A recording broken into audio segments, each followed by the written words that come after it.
দ্বিতীয় বিশ্বযুদ্ধ মানব ইতিহাসের বৃহত্তম সংঘাত ১৯৩৯ থেকে ১৯৪৫। দ্বিতীয় বিশ্বযুদ্ধ ১৯৩৯ সালে শুরু হয় এবং ১৯৪৫ সালে শেষ হয়। এটি ইতিহাসের সবচেয়ে বড় এবং বিধ্বংসী যুদ্ধ। জার্মানি, ইতালি ও জাপান অক্ষ শক্তি একদিকে এবং যুক্তরাষ্ট্র, যুক্তরাজ্য, সোভিয়েত রাশিয়া, ফ্রান্স ও চীন মিত্রশক্তি অন্যদিকে লড়াই চালায়।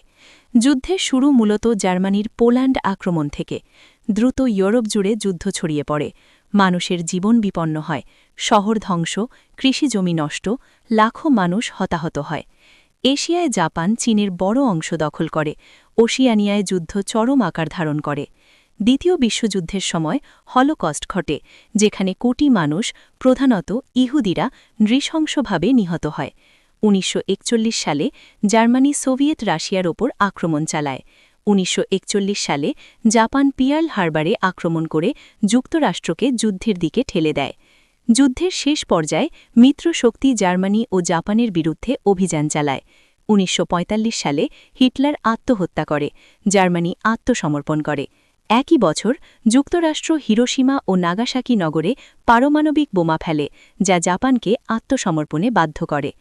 দ্বিতীয় বিশ্বযুদ্ধ প্রমাণ করে পাওয়ার, গ্রিড অ্যান্ড হেট কত ভয়ঙ্কর ফল দিতে পারে, আর মানুষের কারেজ, ইউনিটি অ্যান্ড রেজিলিয়েন্স কীভাবে বেঁচে থাকার শক্তি যোগায়।